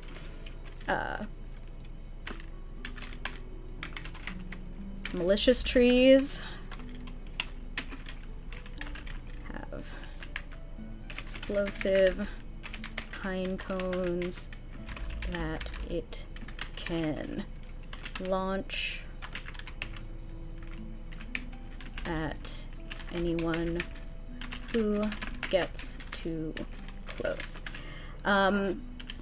Do we think that it would do this to like animals that also get too close, or is it just like humanoids that it has that the tree has a problem with? It might be a good way to telegraph to the players that it could happen, like if you get to see the tree take out a woodpecker or a squirrel. Get out of my tree. Yeah. Get out of my treehouse. Exactly. Alright, so any creature that gets too close. I think if you have to spell it out, then that might be a good way, but you could also just put in like a little GM side note. Well, again, I'm not want to surprise them. Yeah. Go ahead. I just want to make sure that, like, because when I'm writing the copy for all of this, I'm trying to write it in a way where it's not necessarily written specifically for tabletop. Oh, okay. Yeah, because, like, this is just a general setting that we've been making. So, like, maybe somebody who is a writer wants to go and write stories in this world. I'm just trying to get, like, the broad strokes, the actual creative part, not necessarily the numbers part. Or thinking And of they it can from take players. and they can take creative liberties with it if they so choose. Yeah, absolutely. It's a starting point. We're trying to at least give enough for, like if somebody wanted to take this setting and, like, in a pinch they needed to run a game, they could run this area knowing, like, the basic information about it, even though we haven't put in any of, like, the stats or anything for it. They could at least kind of have an idea and figure it out from that. You can always improvise the numbers, so. Mm-hmm. Exactly. And writers don't even worry about them. Well, I should say most writers. Yep. Some do. Alright, so we got our malicious trees, have explosive pine cones that can launch at any creature who gets too close. Is there anything else we want to say about the pine trees? Do they talk? Ooh. Do they talk? We know they can talk idea. to druids. Yeah, no, right. I guess that's a good point. Is there in D&D, because I'm thinking of Wizard of Oz, but in D&D there's definitely, like, abilities that allow people to talk to trees, so maybe that taking that away from the druids might be a little unfair. Yeah, But again, yeah. I would probably give them that, like, New York accent and just, hey, get out of my treehouse, hey, I'm growing over here. Alright, so I'm just gonna add the word intelligent after the word malicious. So there are malicious, intelligent trees. So that way we know if one of the characters does want to talk to the tree, they can. They can carry a conversation with the tree. Find a very grumpy, sour tree behind it. Yeah. A territorial tree. Mm-hmm. Alright. So let's see. Those, I think, are our major encounters for this area as far as, like, creatures go. We've got our Moonglow Elk, we've got the Dread Snapper, and that should be in quotations because it's named.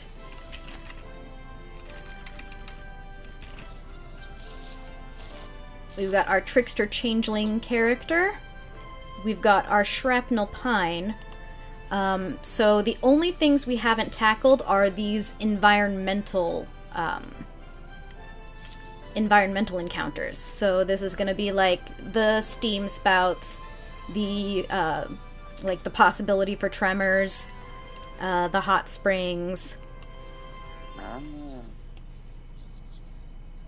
And we're going to just rough them out. So let's see. Let's start with I thought I told you to be red. There. And smaller. Oh gosh. I'm all over the place. Alright. And just to give you guys a heads up, I have to leave in 2 or 3 minutes here. Okay. I'm actually... Thanks for joining us. Yeah, thank you for joining. I'm gonna go a little bit longer because of the internet outage taking time away from this. So Sure. I might go for a little bit longer on it. But thanks for stopping by. Sorry about the weirdness with the stream today. No, it's cool. I'm glad I could help you get some momentum back and do a little recap for anyone that was just joining, like myself. Mm-hmm. Mm-hmm.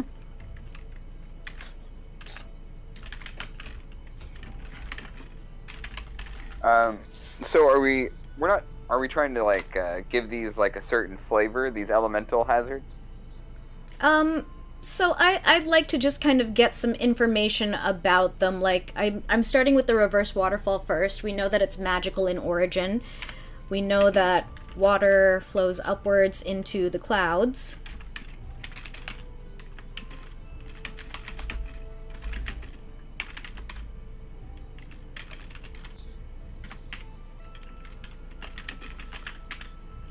makes rain. So if we know that the water flows up into the mist and, slash clouds and makes rain, we talked about it like raining once per day.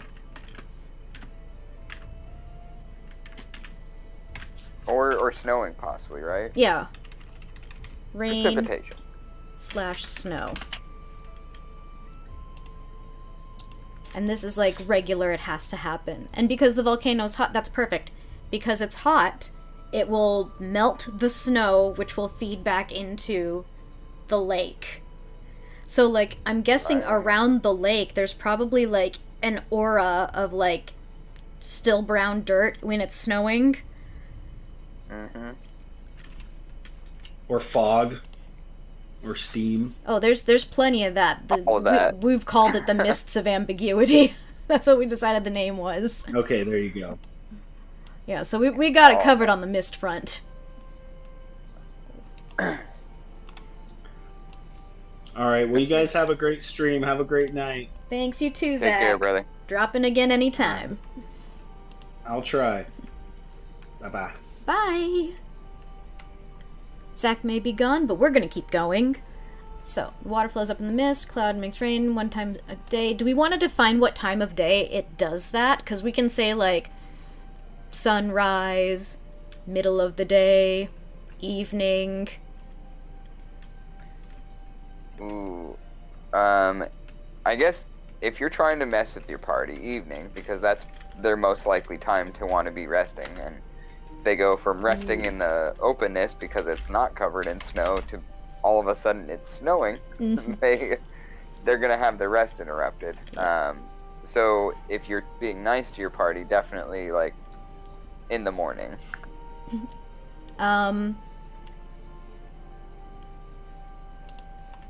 We could make it so that it can be either at dawn or at twilight. No, yeah. And we'll just say it's like a 50-50 chance.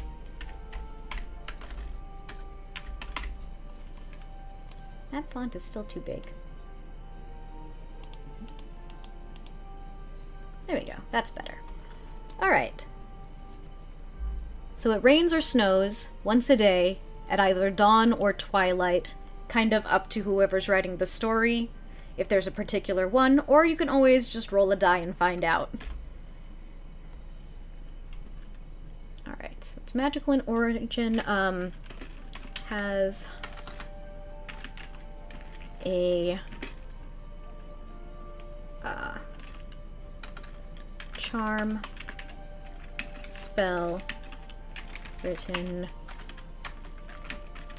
on the mountain face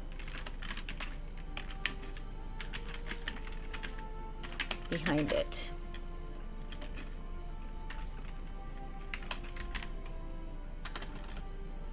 And I'll just type in mind control again so we know that that's linked.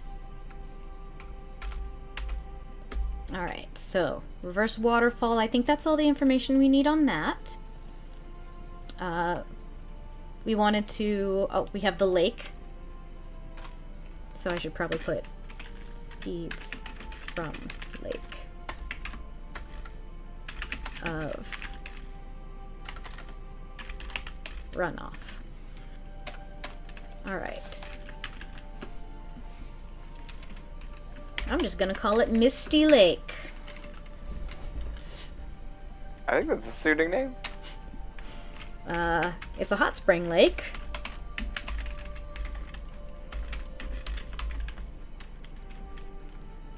Which makes it interesting that there's any kind of fish in there whatsoever. Yeah. I mean, they're of suspect origin. Bare minimum. Turns out it's just two gnomes and a robot. We've created a submarine. Oh, man. So many I love options. Okay, so I'm gonna write hot/warm spring lake. So we know that it has a aura around the edges from melt / runoff.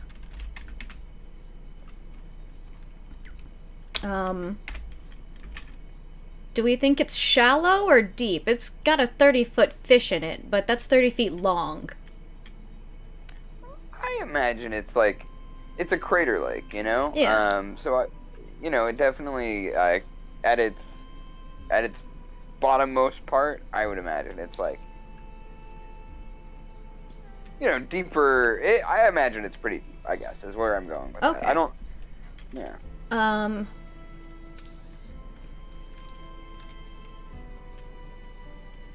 So, deep waters.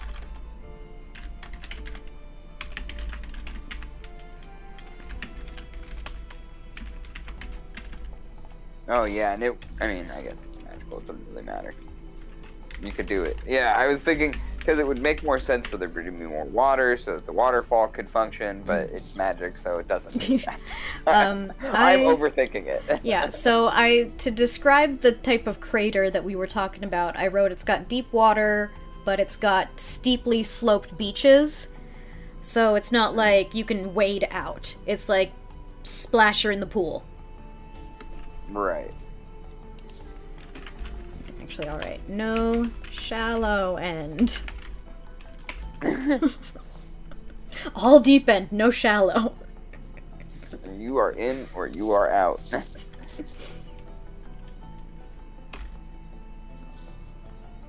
Okay. Is the dread snapper the only creature that lives in the lake? Or does it have normal vegetation and fish also living in it? Oh man, I can't stop thinking about the two gnomes in a submarine that looks like a fish. That's a whole campaign already. Yeah, I guess that's a fair point. We're not trying to go that deep, but I can't stop thinking about it. I imagine they harvest the algae. It's like all part of this. Anyway, yeah, I imagine if there's a big old fish, unless it also is super magic or in origin, it would want some stuff to eat. Mm-hmm. Do we think it's probably like vegetarian? Does it mostly eat algae and lake weed? Well, it has. Especially that it has like a defensive. What's the word? Appendage in its like little sword face. So I would imagine there are some that it's at least in conflict with other predators its size, which makes me think that there might be either limited resources or they're omnivorous. It probably would be limited resources. Even in a fantasy world, I imagine that a hot spring probably doesn't host a lot of diverse life. Sure, that's a fair point. Yeah, it could probably be pretty limited. Maybe it's got like there's some crustacean type creatures that are down there. Yeah, crustaceans, barnacles maybe. Yeah. Yeah, just imagine something with like a harder shell would be able to hold up. Totally.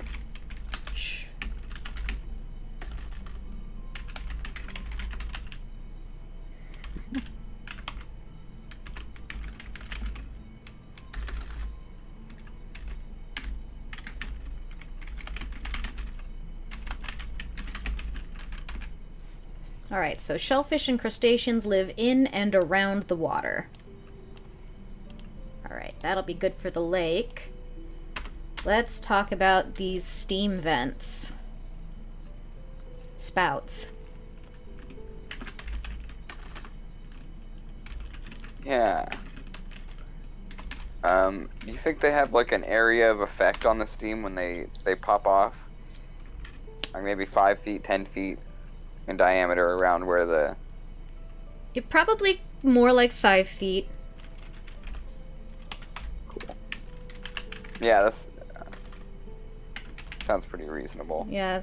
That way, if it's going to affect any character, it's going to be like one character gets shot up into the sky. Oh, geez, yeah. So you're thinking these things are super powerful. Because I was just like, you know, maybe take like 2d6 or something, like 2d8 of damage or something like that if you get caught in its, oh, you were just area of thinking effect. like it would just be, hot. Right, but I guess it would come with a lot of force, wouldn't it? Yeah, I was thinking more geysery for sure. I mean, depending on the size of the character, I think that would be a factor in, like, whether it launched them or not. Right, yeah. So we'll just write has capability of launching, we'll say small creatures.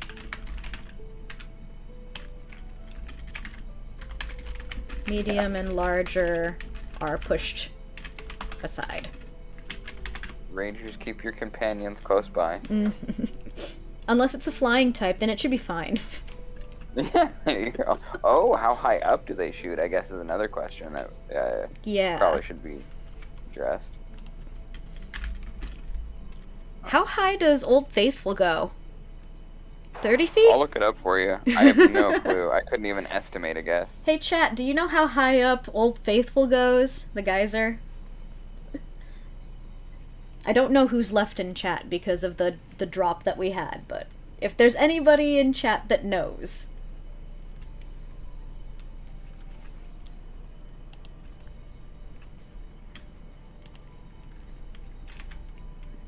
I don't know, I'm just gonna put 40 foot for now.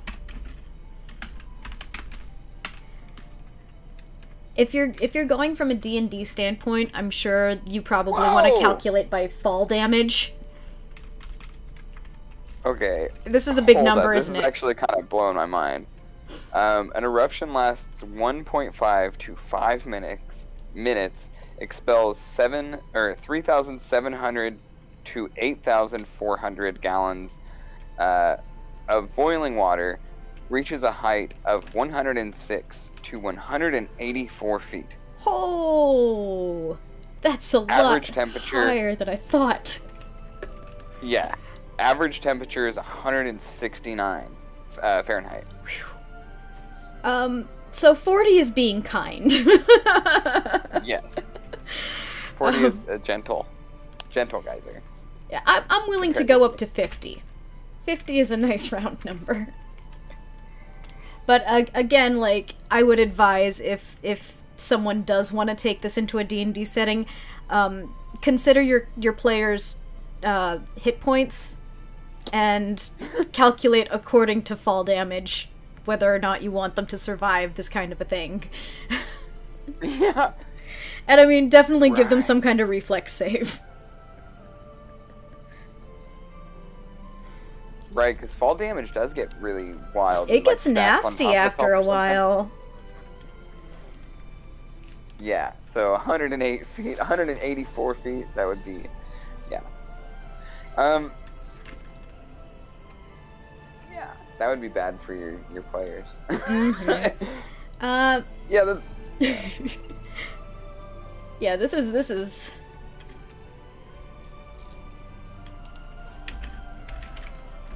I don't know if I want to go boiling water, but I think it would have to be pretty dang close. I'm just gonna write like, extremely hot. I mean, it is magical. We can make them freezing cold if we wanted. Oh gosh, that sounds worse. Just get, like, hit with ice shards? Eee. Oh, dude. Some Sub-Zero stuff going on.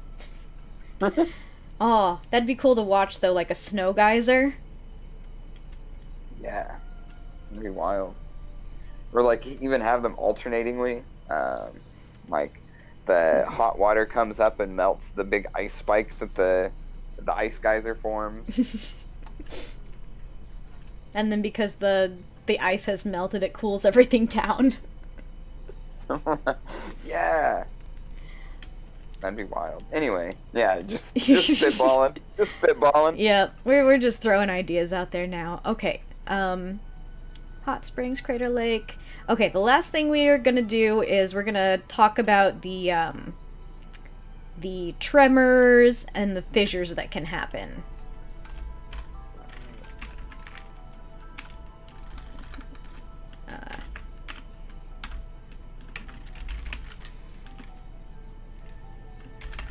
On shaky ground.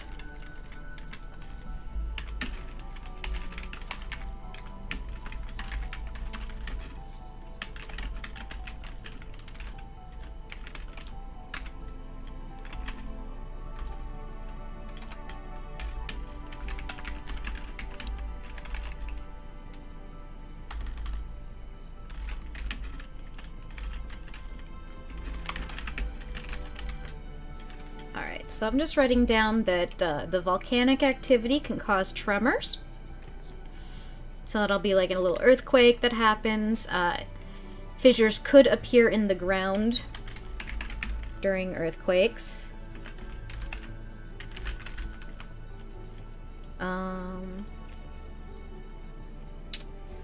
Anything else we should consider for if there are tremors happening? Oh no. Okay, so what if there's an earthquake and then all of the shrapnel pines drop their pine cones?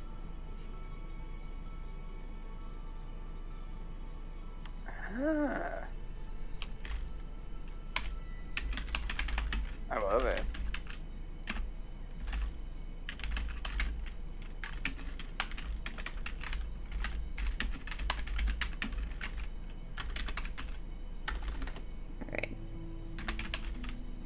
During an earthquake, shrapnel pines drop all mature pine cones. So there's the added danger for that. Yeah. Oh, I like that, because then, yeah, it's almost like if you have tree cover. It's not safe. I guess you don't want to hang out with those trees regardless. Yeah, you don't... You might have... yeah. You should talk to those trees first before getting close. This is the time in, like, if you're playing a game with this, where you want the druid that literally wants to talk to every blade of grass. We love that druid. We do love that druid. Alright, so I'm pretty happy with everything here. It's a lot of information that we managed to get. Let me move these text walls aside. That way we can actually see what we're looking at here. We can enjoy this delicious map. Yeah. There's no good place to put it. It's okay. I'll hide the moose. I keep wanting to call it a moose because you told me to draw Bullwinkle. It's an elk. Alright. So, yeah, this is the finished idea board. We have a ton of information. We've got some fun things to go off of.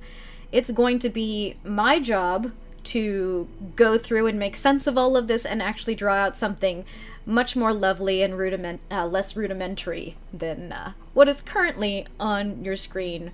But I think we've done it again. I think we've added another really cool location into the world that we have started to build out. I am 100% with you. I love this. I would spend more time here than my DM or any of my party members wanted to. Well, yeah. Well, you gotta be careful about that. The longer you stay, the more dangerous it gets. I love a little danger. Oh, thank you, Tim. I also think that it looks glorious. And thank you for coming back and hanging out, sir. Certainly appreciate that. Yeah. So seriously, thank you. Yeah. We have one last thing to try and figure out. What are we gonna do for the next Great Map experiment? What kind of location do we want to make for that?